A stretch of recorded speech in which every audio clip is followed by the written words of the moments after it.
Tuhan, kami bersyukur kami boleh mendengar kesaksian yang memberkati dari Pak Pikarsa. Sebuah kesaksian seorang anak Tuhan, satu keluarga Tuhan yang belajar peka pada pemeliharaan Tuhan dan bijak dalam mengelola kehidupan ini. Kiranya setiap kami menyadari bahwa di setiap langkah hidup kami ada Tuhan di sana. Di setiap langkah hidup kami ada mutiara-mutiara iman pengalaman bersama dengan Tuhan. Mohon Tuhan Engkau berkenan menolong kami untuk mengikuti teladan yang sudah di-sharingkan kepada kami malam ini. Maupun yang kami dengar dari orang-orang beriman lain yang mencoba untuk peka dan teguh di dalam jalan dan janji Tuhan. Termasuk Tuhan, ketika kami mencoba memikirkan bagaimana menjadi seorang murid Kristus malam ini, di mana melalui perenungan firman-Mu dan bagian yang sudah hamba-Mu ini gumulkan, biarlah Engkau berkenan memberkati setiap kami. Sehingga Tuhan, oleh karena anugerah-Mu saja, kami sungguh boleh mendapatkan apa yang Tuhan itu mau bukakan kepada kami. Maka sungguh mohon berkat-Mu atas kami dalam nama Tuhan Yesus. Amin. Silakan duduk jemaat yang dikasihi Tuhan. Saudara, sesuai dengan bahan yang dimintakan untuk kita baca dan renungkan di bawah tema syarat mengikut Kristus. Saudara, saya mohon izin kepada Musa Daniel dan juga pengurus sub bidang kebaktian doa untuk membaca satu ayat saja dari Lukas pasal 9. Yaitu ayat yang ke-23. Lukas pasal 9 ayatnya yang ke-23. Saya bacakan bagi jemaat sekalian Lukas pasal 9 ayat 23 demikian. Yesus berkata kepada mereka semua, "Jika seseorang mau mengikut aku, ia harus menyangkal dirinya, memikul salibnya setiap hari dan mengikut aku." Jemaat sekalian, suatu ketika saya dengan istri mendapatkan sebuah undangan pernikahan intimate, pernikahan yang hanya mengundang beberapa orang dan suasana intim di tempat yang lebih spesifik. Dan itu tidak diberikan kepada banyak atau semua anggota keluarga kami, tapi orang-orang tertentu. Ya, kami merasa senang, artinya kami dianggap dekat. Namun saudara, ada terms and condition tertentu. Bajunya kalau saya nggak salah itu biru Tosca. Kalau cowok lebih gampang saudara, nah ini seorang wanita biru Tosca. Cari deh di koleksi baju. Terus dikatakan ini pesta kebun. Waduh, berarti nggak bisa pakai sepatu hak tinggi. Gaun Tosca cocoknya hak tinggi, ini pesta kebun. Gimana kombinasinya? Undangan yang kami senang tapi ada term and condition. Kita senang dapat promosi atau apa gitu ya, diskon tertentu tapi ada bintang di bawah. Syarat dan ketentuan berlaku. Saudara, bagaimana kalau ternyata sesuai dengan tema yang diberikan kepada kita malam ini ada syarat mengikut Kristus? Kalau kita baca teks yang tadi Tuhan Yesus katakan, jika seorang mau jadi bicara tentang will, dorongan, keinginan, mau mengikut aku, ini kata-kata Tuhan Yesus, ia harus. Saudara, ada 3 kata perintah yang Tuhan Yesus tuliskan di sini. Bukan tuliskan, ungkapkan dan dicatat oleh Lukas, mohon maaf. Yang Tuhan Yesus katakan. Saudara sekalian, berarti memang di sini kita bisa pahami ada. Kita bisa mengerti ada sebuah kondisi yang harus dikerjakan. Tapi bukankah Alkitab memberitahu kita keselamatan itu anugerah? Bukankah dalam teologi kita dikatakan bukan manusia mencari Allah, tetapi Allah mencari manusia. Kalau Allah mencari manusia dengan term and condition, sama saja itu memberatkan manusia karena term and condition dari Allah tidak mudah. Nah, bagaimana ini sebenarnya kita memahami? Saudara, kalau saudara nanti bandingkan dengan cerita di Injil Matius yang paralel dengan Lukas pasal 9, di mana Kristus bertanya, kata orang siapa aku? Lalu para murid menjawab dan akhirnya Petrus menjawab dengan sangat baik. Engkau adalah Mesias, anak Allah yang hidup. Itu ada di Matius 16. Saudara, lalu Kristus berkata, itu adalah Allah Bapa yang memberikannya kepadamu. Itu artinya apa saudara? Bicara anugerah. Nah, berarti bagaimana kita memahami apa sih yang Kristus atau Tuhan sebetulnya singkapkan kepada kita? Saudara, sederhananya adalah begini. Anugerah dari Allah untuk kita menjadi murid Kristus tidak meniadakan tanggung jawab kita sebagai murid Kristus. Mirip seperti undangan yang tadi saya ceritakan. Kami mendapat dalam tanda petik hak istimewa karena di antara semua anggota keluarga besar kami termasuk yang terundang pernikahan intimate. Ya, saudara, istilah itu kalau saudara pahami dalam bentuk sudut pandang anak-anak di zaman ini, pernikahan intimate itu orang-orang tertentu. Namun memang karena kami mendapat kesempatan tersebut, ya, dan ada beberapa fasilitas yang kami peroleh, tapi ada term and condition-nya. Nah, mirip-mirip begitu untuk kita memahami. Mendapatkan, memperoleh berkat, tapi ada tanggung jawab. Tanggung jawab bukan untuk mendapatkan berkat. Tanggung jawab karena sudah menerima berkat dan mempertanggungjawabkannya. Tanggung jawab bukan untuk mencapai surga, tapi justru karena kita sudah menjadi warga kerajaan surga, maka kita perlu bersikap sebagaimana layaknya warga kerajaan surga yang di bumi ini. Nah, kira-kira begitu saudara. Dan dengan pemikiran ini kita sekarang bisa lebih memahami introduksi dari pengantar dari apa sih yang dimaksud syarat menjadi murid Kristus. Dan sekarang saya ajak saudara melihat bagaimana Lukas 9 ayat 23 ini di dalam konteksnya. Saudara, sebelum Lukas 9 ayat 23 di mana Kristus menyatakan kalimat tersebut, saudara, di ayat sebelumnya itu Kristus berkata bahwa dia akan menanggung banyak penderitaan, ditolak oleh tua-tua, imam-imam kepala, ahli-ahli Taurat, lalu dibunuh. Jadi konteksnya saudara, Kristus itu sudah berbicara dia menuju salib. Dan sebenarnya saudara, sebagaimana perjalanan Kristus itu menuju salib, demikianlah sebenarnya perjalanan murid-muridnya. Saudara, kalau kita katakan kita adalah pengikut Kristus lintas zaman, nah ini Kristus kalau jalan-jalan di kota Jakarta, daerah sekitar Pasar Baru, kira-kira begini saudara.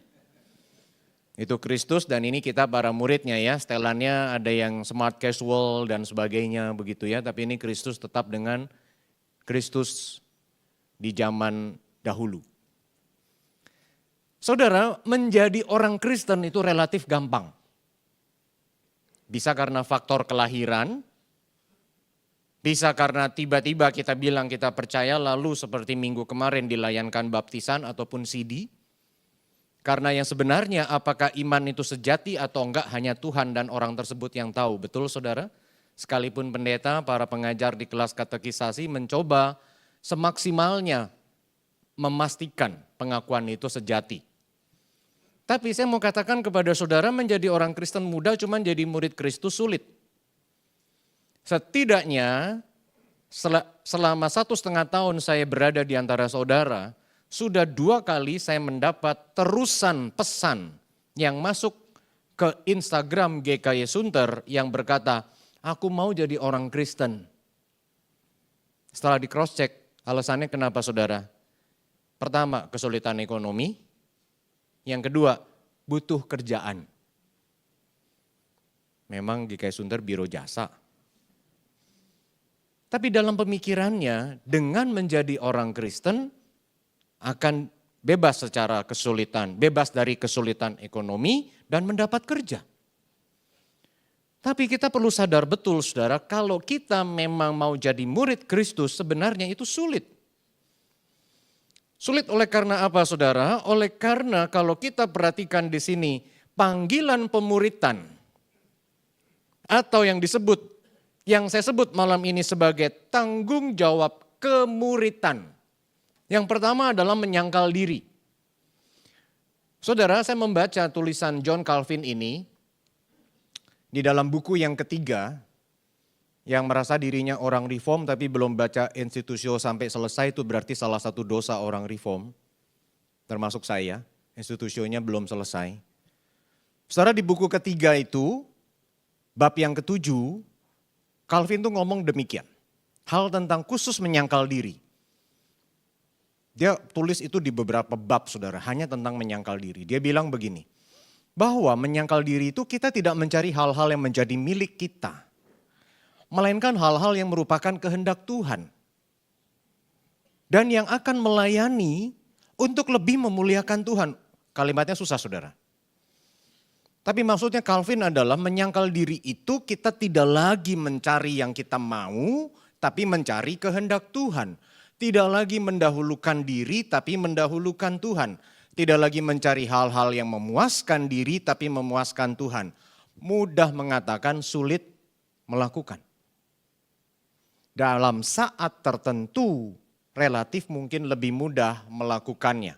Contoh, saya saat ini pasti berusaha maksimal supaya setidaknya saudara menangkap saya sepertinya sedang mencari kehendak Tuhan. Betul? Jujur aja. Karena saya sedang sangat menguasai diri. Tapi sebelum saya turun ke bawah, saya sedang di atas di kantor saya. Di mana saya ingin tenang, teduh, mendengarkan lagu dan sebagainya. Itu jujur enggak? Itu benar enggak? Saya ngapain pada waktu enggak ada jemaat? Maka saudara, sesekali menyangkal diri mungkin bisa. Tapi bagaimana kalau menyangkal dirinya itu setiap hari? Saudara, dalam teks kita memang tertulis itu menyangkal diri, memikul salib setiap hari. Maka dalam pemahaman kita, saudara, memikul salibnya setiap hari, menyangkal dirinya tidak setiap hari. Karena di dalam cara penulisan di bahasa Indonesia seperti itu. Tapi saudara, kalau saya lihat di dalam bahasa aslinya, itu sebetulnya ada kata dan. Menyangkal diri dan memikul salib setiap hari. Dengan kata kerja yang sama modelnya antara menyangkal diri dengan memikul salib, secara logika menurut saya bisa saja setiap hari itu ikut menjelaskan menyangkal diri dari tata bahasanya.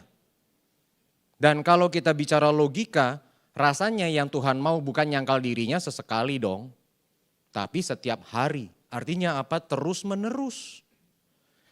Dan kalau saudara kita perhatikan sebenarnya menyangkal diri dengan memikul salib itu saling berkaitan.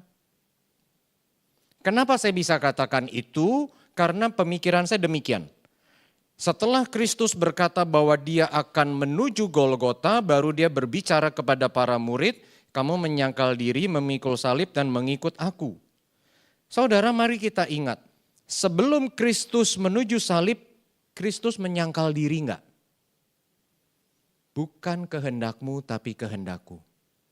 Tuhan, sekiranya mungkin cawan ini lalu daripadaku. Tetapi bukan menurut kehendakku tapi kehendakmu. Di titik di mana kita melihat sisi kemanusiaan Kristus bergumul sangat besar. Di sisi itulah kita melihat kemenangannya. Bukan kehendakku, tapi kehendakmu.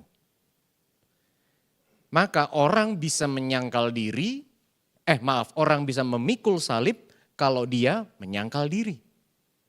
Tapi orang yang menyangkal diri pada saat yang sama sedang memikul salib. Tapi kita perlu paham bahwa memikul salib di sini bukan sekedar penderitaan. Secara populer saudara ya, orang Kristen kita bilang apa? Dalam kesulitan aku sedang pikul salib. Oke, saya bertemu jemaat, ya hari ini saya ke 2 rumah sakit saudara. Dan ada yang bercerita salib yang kami tanggung sedang berat. Tidak salah saudara, itu kita pakai secara populer dan sangat bisa kita mengerti. Tapi mari kita coba pahami bagaimana sebenarnya makna dari memikul salib tersebut.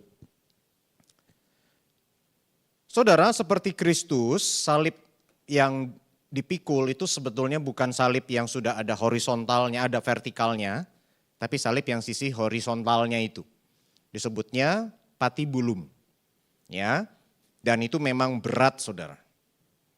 Itu memang berat. Dan kita perlu tahu saudara, seseorang yang memikul salib itu perjalanannya cuma 1 kali.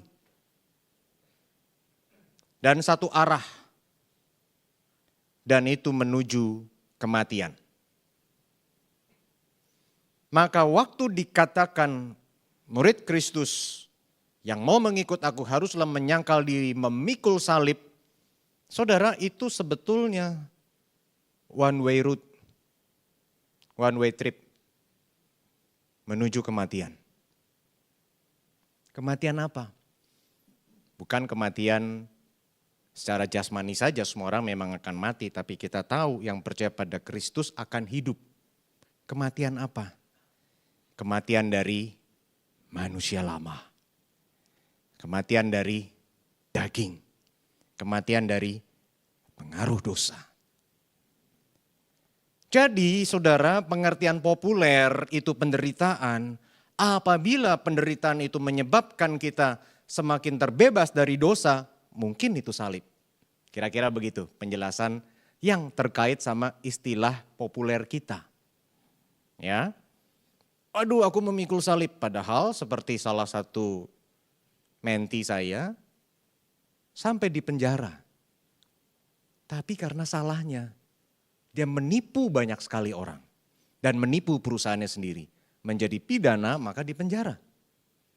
Yaitu karena konsekuensi dari kesalahan. Cuman kalau dia menanggapi dengan benar, itu bisa menjadi jalan dia menuju salib. Yaitu menjadi proses dia semakin terbebas dari segala hal yang melemahkan dirinya. Nah, kematian terhadap apa saudara? Bukan cuman kematian terhadap aku dulu kecanduan rokok, sekarang menjadi tidak kecanduan rokok. Aku dulu kecanduan pornografi, sekarang tidak kecanduan pornografi. Tapi mati terhadap semua hal dalam diri kita yang tidak sesuai maunya Tuhan. Dan seringkali itu adalah hal-hal yang bagi kita terima dengan senang hati. Kita terima dengan ringan. Kita tidak pandang itu serius. Apa yang belakangan ini kembali populer yaitu melalui istilah berhala-berhala. Apa itu berhala? Yaitu hati kita condong kemana? Oh pasti Musa bicara tentang uang, bicara tentang kuasa, bicara tentang kedudukan, bicara tentang popularitas. Bukan cuma itu. Tapi ada hal-hal lain misalnya condong kepada penerimaan diri. Self-acceptance. Condong kepada atau berhalanya itu adalah pengakuan diri. Kita mungkin bukan orang yang gila harta. Kita bukan orang yang mengejar kuasa. Tapi kita mengejar pengakuan yang mungkin tersembunyi. Saudara, saya tidak punya cukup waktu menjelaskan hal ini. Tetapi intinya adalah semua bagian hidup kita tanpa terkecuali yang teramati dan yang tidak teramati, itu semua semakin serupa dengan Kristus, itu semua semakin kita tinggalkan hal-hal yang salah itu, dan di dalam segala sesuatu semakin serupa Kristus. Tetapi saudara sekalian, kalau kita pikirkan saudara ya, maka kalau kita bandingkan orang-orang yang disalib pada zaman itu dipaksa memikul patibulum. Dipaksa. Tapi kalau kata kerja yang Kristus pakai, memikul. Memikul itu bukan dipikulkan. Tetapi kita memang mengambil itu. Berarti disinilah menurut saya letak krusialnya. Apakah kita rela dan komit melakukannya? Boleh dijelaskan namanya berhala ini, berhala itu. Oke, kita tahu menjadi pengetahuan. Tapi kita rela dan komit enggak? Tuhan Yesus kalimat pembukaannya di sini adalah barang siapa mau. Mau. Bicara keinginan, kemauan, kerelaan, tekad. Mau enggak? Tapi kalau mau, memikul dengan rela, sadar dan sengaja, menuju kematian dari semua manusia lama kita. Dan ini memang suatu proses yang tidak mudah. Menjadi murid Kristus tidak mudah. Menjadi orang Kristen itu mudah. Tetapi ada berkat yang tersedia. Di dalam Alkitab bahasa Indonesia sehari-hari. Kalau kita sudah mati bersama Kristus, kita percaya kita pun akan hidup bersama Dia. Tapi bukan cuma bicara hidup di kekekalan, tetapi hidup di dunia ini. Hidup semakin seperti Tuhan. Hidup semakin terbebas dari segala hal-hal yang tidak baik. Hidup yang kita dapat menjadi berkat dan mengalami perjalanan bersama Tuhan yang exciting, yang memuaskan, yang tidak tergantikan oleh apapun juga. Sebuah pengalaman yang menjalani kekristenan bukan sebagai agama, tapi sebagai suatu perjalanan bersama Tuhan yang beserta dengan kita. Tetapi kita harus sadar betul saudara bahwa memang salib yang kita pikul setiap hari itu, saudara, itu dijelaskan oleh seorang teolog Dutch Reform, saudara. Ya, yang memang membaca bukunya tidak mudah, tetapi ada kalimat-kalimat beliau itu yang baik. Seorang yang bernama Herman Bavinck. Dia katakan salib yang dipikul setiap hari adalah penyangkalan dosa yang terus-menerus. Saudara, kelihatan di sini ya. Korelasi antara menyangkal diri dengan memikul salib. Itu tidak terpisah. Herman Bavinck pun mengatakan demikian. Itu dilakukan bukan dengan kita mengasingkan diri di dalam biara. Jadi spiritualitas Kristen itu bukan spiritualitas yang terlepas dari dunia dan membiara. Tetapi spiritualitas Kristen adalah di dalam dunia. Melalui keterlibatan aktif di dalam dunia, memikul salib, menyangkal dosa, dan ini sebenarnya adalah kita perlu sadar. Dunia ini memusuhi pemerintahan Kristus. Maka disinilah kita baru bicara tentang namanya memikul salib, mengandung konsekuensi atau berkorelasi atau berkaitan dengan misalnya penganiayaan karena iman Kristen. Ejekan-ejekan karena iman Kristen. Dianggap konyol karena berpikir seperti prinsip-prinsip kekristenan. Tetapi di sini juga sebenarnya kita bicara satu hal. Bahwa justru disinilah lahan misi kita. Karena kalau kita tahu masih ada musuh Kristus, justru musuh itulah yang kita harus taklukkan. Paulus mengatakan murid Kristus itu adalah prajurit yang berperang. Berperang melawan siapa? Bukankah berperang juga melawan mereka-mereka yang belum tunduk kepada kedaulatan Kristus? Maka saudara sekalian, pada saat yang sama kemuritan itu juga sebenarnya berbicara bukan cuma aspek pribadi saja. Tetapi aspek kita keluar justru untuk melihat ada banyak yang belum tunduk di bawah kedaulatan Tuhan. Kedaulatan pemerintahan Kristus. Dan adalah tugas tanggung jawab kita untuk bisa memenangkan lebih banyak orang bagi Tuhan. Tanggung jawab itu bukan cuma pada para hamba Tuhan. Tanggung jawab itu bukan cuma pada segelintir kita yang sudah diutus, dilatih, misalnya PI buku tanpa kata, metode PI 5 jari, metode PI EE. Tapi itu adalah tanggung jawab kita semua. Kiranya Tuhan menolong kita saudara untuk dapat terus menjadi berkat. Dan yang terakhir, panggilan kemuritan itu adalah mengikuti Kristus setiap saat. Terima kasih Pak Pi, dalam kalimat yang tadi Pak Pi sharingkan itu adalah bagian khotbah saya. Mengikut Kristus senantiasa. Bukan cuma saat senang tapi saat sulit. Bukan cuma saat sedang penuh berkat tapi juga saat bergumul. Mengikut Kristus senantiasa. Termasuk mengikut Kristus di saat yang sepertinya tidak ada jalan.